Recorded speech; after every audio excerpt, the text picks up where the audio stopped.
아브라함을 부르는 칭호가 있습니다. 그 칭호는 하나님의 친구입니다. 성경에 모세, 사무엘, 다윗 그리고 엘리야를 일컬어서 하나님의 종, 하나님의 사자 그렇게 부릅니다. 하나님의 일을 많이 했다 그런 이유겠죠. 그런데 성경은 그 모세나 사무엘이나 다윗이나 하나님의 일 많이 한 하나님의 사람이라고 호칭하지 않고 하나님의 친구라고 불렀습니다. 성경에 가장 많이 나오는 이름도 아브라함입니다. 구약에 213번, 신약에 74번, 그래서 287번이 나오고 모세와 다윗을 합한 이름과 비슷할 정도 아브라함의 이름이 등장합니다. 유대인들 가운데 왜 그렇게 아브라함을 존경하고 성경은 아브라함의 이름을 그렇게 많이 기록했는가, 또 하나님의 친구라고 불렀겠는가 하는 것입니다. 여러분, 성경에 등장하는 사람들은 얼마나 많습니까? 그런데 유독 아브라함에게만은 하나님의 친구라고 불렀어요. 그럼 하나님의 친구라고 불렀을 만한 이유가 있었을 겁니다. 그 이유가 바로 번제할 어린 양은 어디 있습니까? 한 이 질문 속에 있는 것입니다. 세상에 자기 아들을 번제로 바친 사람은 아브라함이 유일합니다. 그 아들은 우리가 알듯이 하나밖에 없었고 그나마 100세에 얻은 아들, 즉 하나님이 말씀하실 때 내 사랑하는 독자 이삭이라고 말하는 바로 그 아들입니다. 그 아들은 25년이나 기다렸다가 얻은 아들이고 또 하나님이 주겠다고 얼마나 약속을 자주 하셨어요. 그런데 그 아들을 죽여서 하나님께 바치는 건 쉬운 일이 아니고 또 있을 수도 없는 일입니다. 그래서 오늘 우린 이 행복이 가득한 교회에 내일을 위해 서 있는 여러분들과 함께 이 아브라함이 우리에게 주시는 메시지, 오늘 이 말씀이 우리에게 뭘 말씀하고 있는지를 우린 묵상하고 그리고 하나님의 음성을 들어야 하리라고 여깁니다. 첫째, 우리가 상고하는 건 모든 좋은 것은 희생으로 이루어진다는 일입니다. 참 따라하시죠. 모든 좋은 것은 희생으로 이루어진다. 1절에서 그 일 후라는 이 말씀은 문맥으로 보면 그 일 후, 이삭이 태어난 지 한참 후라 그 말이죠. 아브라함이 늦둥이 아들과 함께 한참 재미나게 살고 있는 바로 그때 하나님이 아브라함을 시험하셨습니다. 내 아들, 내 사랑하는 독자 이삭을 모리아 산으로 데리고 가서 번제로 드리라. 우리가 알듯이 아브라함 시대에 아브라함 혼자만 산 게 아니라 얼마나 많은 사람이 살았겠습니까? 그런데 아들을 바치라고 한 말씀은 모든 사람에게 한 게 아니라 오직 아브라함 한 사람에게 말씀하셨어요. 왜 그러셨을까요? 사람들이 아브라함 혼자만 있는 게 아닌데 하나님의 보통 사람에게는 그런 훈련이 필요하지 않았습니다. 그냥 보통 사람들은 먹고 살면 됐습니다. 그런데 하나님의 사람은 그렇지 않거든요. 보통 사람은 먹고 소유하고 그리고 가진 게 넉넉하면 만족하며 살아가는 게 고작인데 하나님의 사람들은 그냥 먹고 사는 거 그게 목적이 아닙니다. 우리는 쉽게 그냥 그 나오는 이야기 이거 다 사람들이 뭐 먹고 살자고 하는 일인데 그러면서 이제 하는 농담 삼아 하는 말이 있습니다만 정말 하나님의 사람은 먹고 살기 위해서 활동하는 일이 아니라 하나님의 뜻을 따라 살아야 될 사람들입니다. 하나님은 보통 사람들에게 시련을 주시지 않아요. 그러나 하나님의 사람은 시련을 주십니다. 그래서 시련을 주시면서 사랑하세요. 시련을 안 주시는 것도 하나님이 사랑하시는 거지만 시련을 주시는 것도 하나님의 사랑입니다. 여러분, 우린 이걸 잘 구별해 들어야 돼요. 시련을 안 주시는 것도 하나님의 사랑이지만 시련을 주시는 것도 하나님의 사랑입니다. 보통 사람은 시련을 담지 않는 사랑받기를 요구합니다. 그런데 하나님의 사람은 시련이 포함된 하나님의 사랑을 원합니다. 왜 그렇습니까? 우린 보통 사람은 시련이 포함되지 않는 사랑받기를 요구하는데 하나님의 사람은 시련이 포함된 사랑을 원해요. 이유는 그 시련이 포함된 그 사랑을 극복하고 이겨나갈 때 하나님의 친구라는 음성을 듣게 되고 인정을 받기 때문입니다. 아멘. 그래서 여러분, 오늘 우리는 한 시대에 교회가 이것밖에 없습니까? 이 행복이 가득한 교회를 섬기며 살아갈 때 나는 시련이 없는 하나님의 사랑 그것만 주세요 라기보단 나는 시련이 포함됐어도 그 시련을 극복하며 나가서 하나님께 정말 더 가까이 인정받는 신앙인이 되기를 사모하는 마음이 여러분들 속에 계시기를 축복합니다. 아멘. 그래서 유대인의 속담 속에 이런 말이 있습니다. 양배추 수프를 먹기 위해서는 이가 필요하다, 필요하지 않다. 필요해요? 필요하지 않아요? 양배추 수프 그냥 마시면 되지 이가 뭐 필요합니까? 그러나 하나님의 사람에겐 양배추 수프 마시는 정도가 아니라 시련이 있고 어려움이 와도 그 어려움을 이기며 하나님 앞에 성숙한 삶의 자리로 나가는 이런 일들이 소중하다는 것입니다. 그런데 문제는 이런 시련이 다가왔을 때 어떻게 했느냐.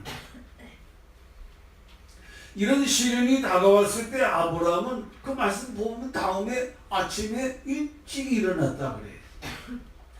그 2절과 3절 사이에 아무 말이 없습니다. 2절에 드리라 그랬는데 3절에 일찍 일어나요. 이 사이에 아무 말이 없습니다. 아무 말이 없다고 그래서 감정도 없었겠습니까?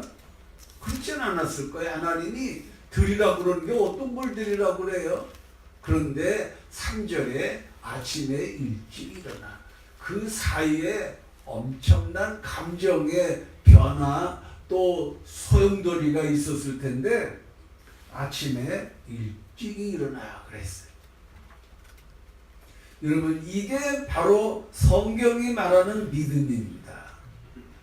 성경이 말하는 믿음은 이유를 대고 그리고 조건을 제시하고 그리고 그 결과가 어떤 결과가 뭐 주어지는 이런 걸 자꾸 따지지만 성경이 요구하는 믿음은 드리라 그러면 그 다음날 아침에 일찍이 일어나.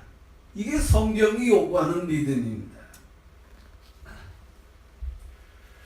그 사이에 정말 대단한 침묵이 흐르고 가슴에 멍들 만한 아픔이 있었지만 그러나 드리라는 소리를 듣고 그 다음 아침에 일찍 일어나는. 그래서 여러분, 그 2절과 3절 사이에 유명한 종교 철학자 킬케로라는 사람이 이 두 절 사이를 이렇게 말했습니다. 모든 기독교는 창세기 22장 2절과 3절 사이에 요약되어 있다. 기독교는 2절에서 드리라는 하나님의 명령으로부터 출발한다. 그리고 3절에서 아침 일찍 일어나로 응답한다. 그 사이에는 긴 침묵이 흐른다. 그 침묵은 무거운 고통을 수반한다. 그러나 무거운 고통을 통과하여 단순한 복종에 이르면 우리는 위대하게 승리한다. 결국 아브라함이 아침에 일찍 일어나 이것이 기독교다. 단순한 복종, 이것이 기독교다. 수많은 사람들이 얼마나 이유를 많이 대고 그렇게 할 수 없는 이유, 그렇게 해서는 안 되는 그런 이유 얼마나 많이 됩니까? 그 복종이 어려운 건 아들을 죽여야 한다는 것은 그런 문제에 부딪히기 때문입니다. 여러분, 이쯤 되면 우리도 우리 자신들에게 물어야 될 질문이 있습니다. 그건 당신도 오늘 하나님께 아브라함이 이삭을 제단에 묶었던 것처럼 우리 자신을 결박하고 있는 겁니까? 또 당신도 당신의 자녀를 하나님 앞에 드리려고 결박합니까? 유대인의 탈무드에 유대인의 삶을 이렇게 정리했습니다. 하나님은 우리를 세 가지로 결박하신다. 하나님이 우리를 세 가지로 결박하시는데 하나는 율법에 결박하셨다. 율법에 결박함으로 하나님은 우리를 진리로 자유케 하셨다. 두 번째, 하나님은 우리를 성전에 결박하셨다.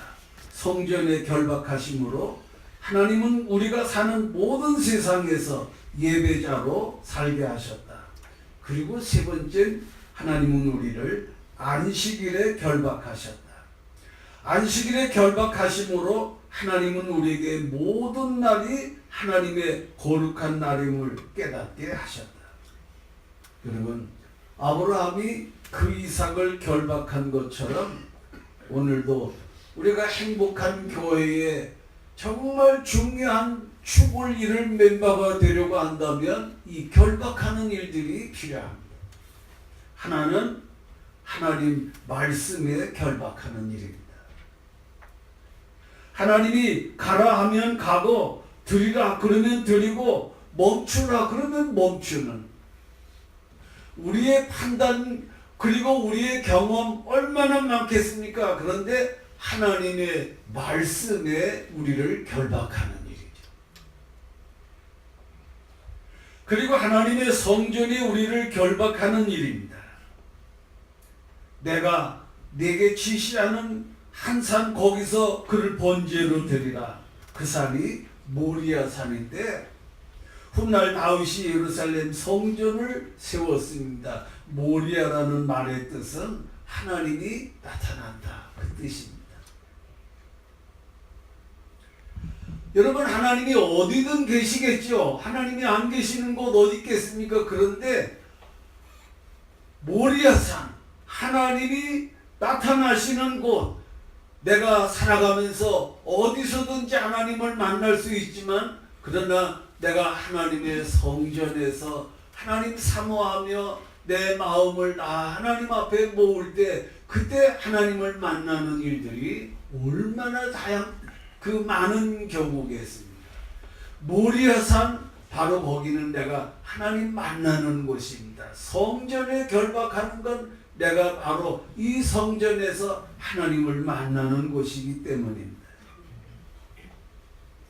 마지막으로 안식일에 결박하는 일. 안식일에 결박해야 진정한 안식과 평화가 얻게 될 것입니다. 우리는 안식일이 이 거룩한 주일 외에도 엿새 동안이 있습니다. 그런데 어떤 일이 있어도 이날 내가 하나님의 은혜 가운데 주일을 범할 수 없는 그렇게 안식일에 결박해야 말씀에 결박해야 성전에 결박해야 또 주일에 결박해야 그래야 우리는 자유함을 얻을 수 있습니다. 두 번째 상고하는 건 교회는 예수님의 희생 위에 세워졌다는 겁니다. 따라하시죠. 교회는 예수님의 희생 위에 세워졌다. 예수님의 희생 위에 세워졌다. 이삭의 사건은 아브라함이 살다가 그런 일이 있었대. 그 이야기를 전하기 위해 기록된 말씀은 아닙니다. 아브라함과 이삭의 이 사건은 하나님이 인간을 구원하시려고 하는 깊은 구속의 역사를 우리에게 말씀해 주고자 하는 바로 그 의미가 담긴 겁니다. 그러니까 여러분, 그 누군가를 살리려고 하면 누군가가 죽어야 된다는 게 전제되어져 있습니다. 하나님이 죄를 짓고 나무 뒤에 있는 아담에게 가죽옷을 지어 입히셨습니다. 결국 아담을 위해서 한 마리 양이 죽어야 했습니다. 여러분, 출애굽 때 이스라엘 백성을 살리는데 그 이스라엘 백성이 애굽에서 나올 때 어린 양을 잡습니다. 어린 양이 죽어서 이스라엘 백성들이 출애굽을 하게 됩니다. 아브라함이 모리아 산에서 이삭을 막 죽이려고 하는데 하나님이 아브라함을 제지하시면서 뒤를 보게 했습니다. 거기 한 마리 양이 있었습니다. 그 양 때문에 이삭은 살게 됩니다. 그래서 여러분, 분명한 건 한 생명을 구원하고 생명을 살려내는 일들을 위해서는 이 구약 성경에서부터 우리에게 강하게 메시지를 던져주시는 건 한 생명이 살아나게 하기 위해서 다른 생명이 죽어야지 된다는 거예요. 아담에게 그랬고, 출애굽 때 이스라엘 백성이 그랬고, 이삭을 살리기 위해 그냥 뭐 어떤 일로 하자 그러고 살려내는 게 아니라 양이 대신 죽고 그리고 이삭이 살아나는 것입니다. 여러분은 하나님이 그 아들을 십자가에 죽게 해서 우리를 살리셨다는 걸 다 믿는 줄로 제가 그렇게 압니다. 주님이 그렇게 말씀하셨어요. 선한 목자는 양들을 위해서 목숨을 버리거니와 이를 내게서 빼앗는 자가 있는 게 아니라 스스로 버리노라 그러셨습니다. 여러분, 중요한 것은 아브라함이 이삭을 바친 그 모리아 산에 훗날 다윗이 성전을 짓습니다. 이삭의 죽음을 기념하는 성전입니다. 그런데 재미있는 건 그 예루살렘에 하나님의 아들을 기념한 곳이 또 있습니다. 그건 갈보리의 산에 있는 예수님의 무덤 교회입니다. 이 성전이 두 성전이 다 마주보고 있는데 공통점은 죽어서 살렸다는 것입니다. 이삭이 죽어서 성전이 생겼고 예수님이 죽어서 교회가 생겼고 수풀에 걸린 어린 양이 죽어서 이삭을 살리고 십자가에 달린 하나님의 어린 양 예수님이 죽어서 우리를 살리고 공통점은 희생입니다. 구약의 성전이나 신약의 교회나 다 공통점은 누군가가 죽어서 생겼다는 일입니다.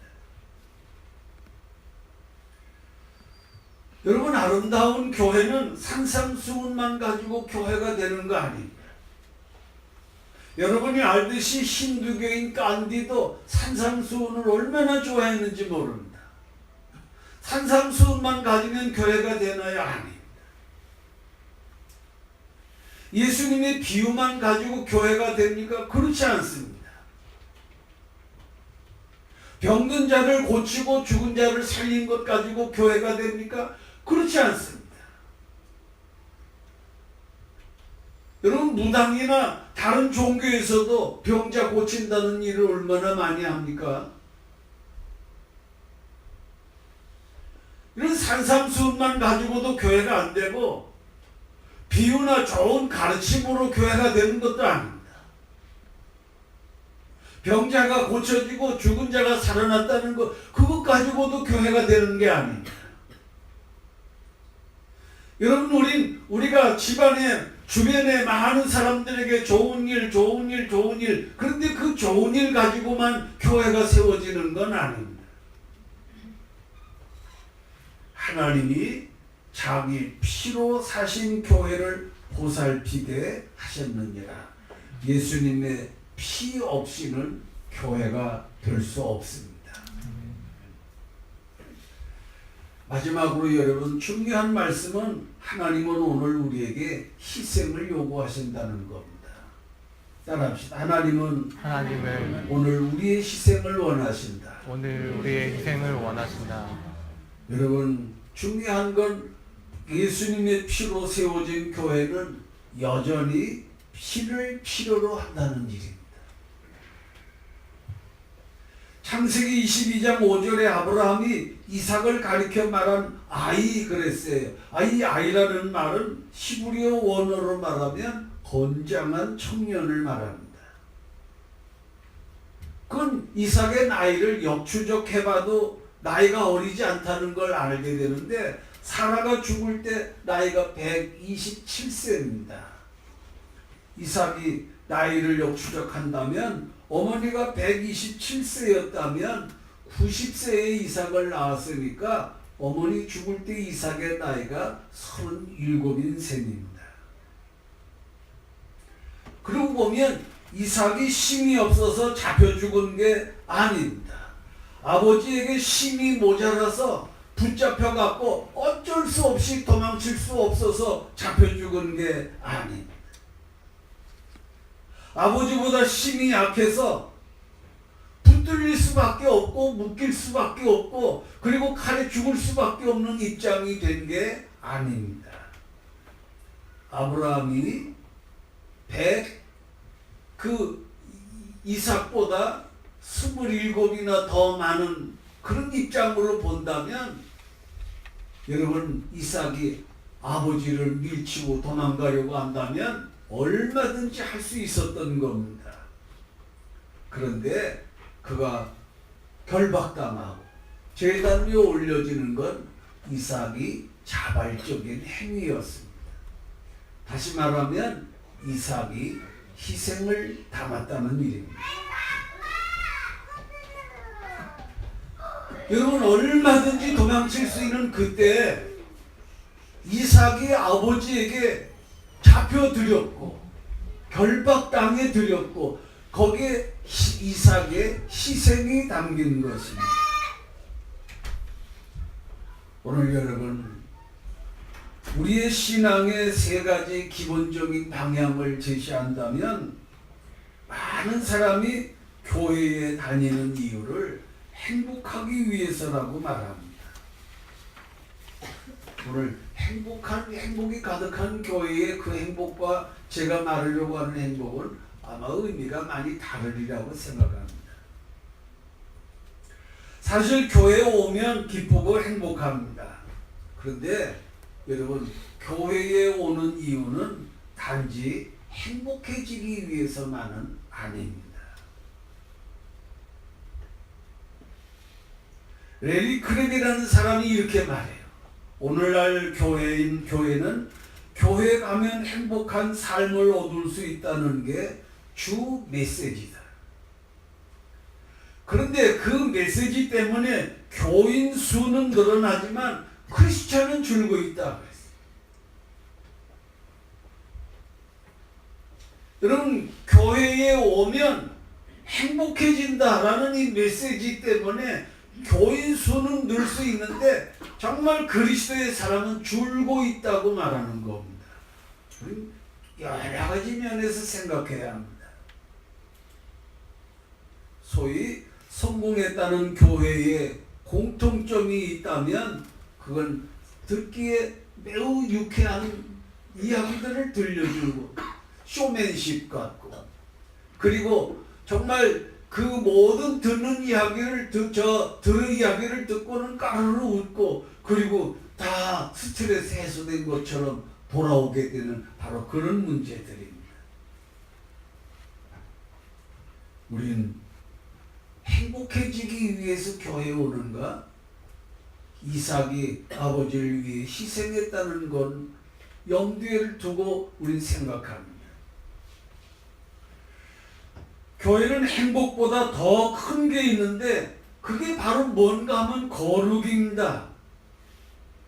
내 변화된 삶, 그리고 새로워진 삶, 성도의 삶은 그냥 행복해지는 게 꿈이 아니라 내가 하나님의 은혜 가운데 거룩해지고 변화되어지는 삶, 이게 소중한 일입니다. 행복은 나를 위해 하나님을 사랑하는 거라면 거룩은 하나님을 위해 하나님 사랑하는 겁니다. 행복이 내 감정에 주는 만족이라면 거룩은 내 영혼에게 주는 만족입니다. 행복이 내가 즐거운 거라면 거룩은 하나님이 즐거워하시는 겁니다. 행복이 내 뜻이 실현될 때 오는 것이라면 거룩은 하나님의 뜻이 실현될 때 오는 게 거룩입니다.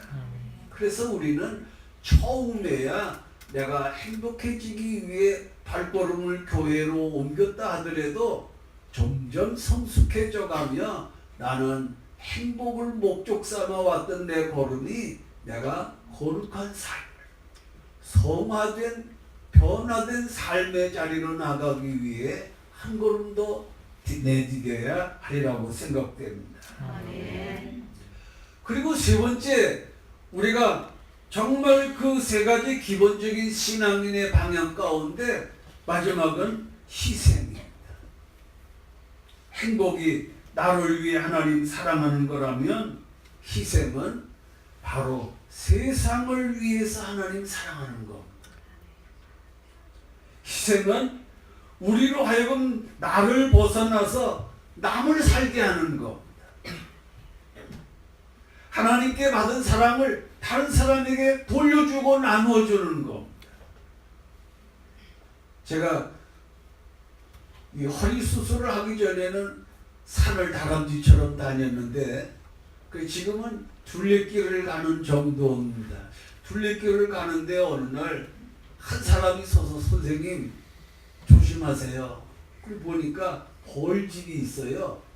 그래서 이 사람이 벌에 쏘이지 않도록 나를 가르쳐주는구나 그랬는데 그 다음에 그 사람이 하는 말이 이랬습니다. 사람들이 이걸 보고 신고를 안 해요. 여러분, 우리가 그냥 듣고 지날 수 있는 일인데 사람들이 이걸 보고 신고를 안 했다. 여러분, 우린 교회 안에 우리들이 지금까지 살아오면서 많은 경우 다른 사람이 이런 걸 안 한다고, 다른 사람이 이런 걸 안 하더라고, 다른 사람의 이야기는 헛잘하는데 그럼 내가 해야지. 이 희생은 세상을 위해 내가 구원하고 생명을 나누고 하나님이 내게 주신 사랑을 나누고 하려고 한다면 거기엔 언제나 희생이 포함되어야 하지. 희생이 포함되지 않으면 언제나 말로만입니다. 여러분, 얼마나 쉽게 잘할 수 있는 겁니까? 여러분, 우리가 소중한 일들은 하나님의 교회, 하나님의 제단을 위해 이 생명을 다른 사람에게, 내가 받은 은혜를 다른 사람에게, 내가 누리는 이 모든 은혜를 다른 사람에게 함께 나누려고 한다면 거기 내 희생이 포함되지 않으면 아무것도 되지 않습니다. 그냥 언어의 수단으로서만 일 거예요. 사람들이 이걸 보고 신고를 안 해요. 그런 종들. 그 사람도 아마 집에 가서 신고 안 했을 거예요. 오늘 우리 교회가 정말 하나님의 은혜와 생명을 나누려고 한다면 거기엔 반드시 내 희생이 포함될 때에만 받는 사람의 마음을 움직이게 하고 받는 사람의 가슴을 찌를 수 있는 건 내 희생이 포함될 때만입니다. 1719년 독일의 젊은 귀족 진젠돌프가 독일의 성당 벽에 걸린 성화 앞에 서 있었습니다. 그 성화는 처음 보는 성화가 아니라 늘 성전에 올 때마다 본 성화입니다. 그 성화는 예수님이 빌라도 앞에서 재판받는 그런 성화입니다.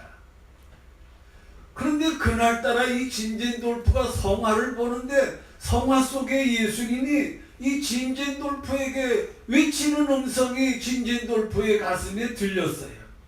내 너를 위해 몸 버려 피 흘려 내 죄를 위해 살 길을 주었다. 널 위해 몸을 주건만 넌 무엇 주느냐. 우리가 아는 성적 찬송가 가사죠. 늘 보던 성화인데 그날따라 그 성화 속의 주님은 진젠돌프에게 이렇게 외치는 거예요. 나는 널 살리기 위해 내 몸을 주었는데 너는 날 위해 뭘 주느냐. 그는 그 자리에 통곡을 했습니다. 그리고 그가 일어났을 때는 그는 자기 몸을 들여 헌신하기 시작했습니다. 체코에서 종교의 자유를 찾아 방황하는 후스파 교인들을 자기 영지로 다 받아들이고 모라비안 교회를 세우게 되었습니다. 여러분, 감리교회의 요한 웨슬리 목사님이 바로 이 후스파 모라비안 교도들 그 속에 감동을 받은 감리교의 시작이 여기 있다고 말해도 지나친 이야기는 아닙니다. 여러분, 이제 피는 목사님이 흘리십시오. 피는 장로님이 흘려야 됩니다. 장로님은 뭐합니까? 권사님이 흘려야 됩니다. 그렇게 말해야 되는 게 아니라 이제 주님이 우리에게 원하시는 건 우리가 우리의 자신이 피 흘리는 일들을 하나님이 바라세요. 번제할 어린 양은 어디 있습니까? 주님, 여기 있습니다. 나를 번제할 어린 양으로 삼아주세요. 하나님, 내가 나를 결박해서 행복이 가득한 제단에 얹으소서. 그래서 여러분들이 바로 하나님 앞에 드리는 내 희생 때문에 다른 사람들이 생명을 얻게 되고 내 희생 때문에 말씀이 더 넓게 전파되는, 그래서 참으로 그 아름다운 이야기들이 훗날 그 이야기의 주인공들이 되시기를 주님의 이름으로 축복합니다. 아멘. 기도하겠습니다.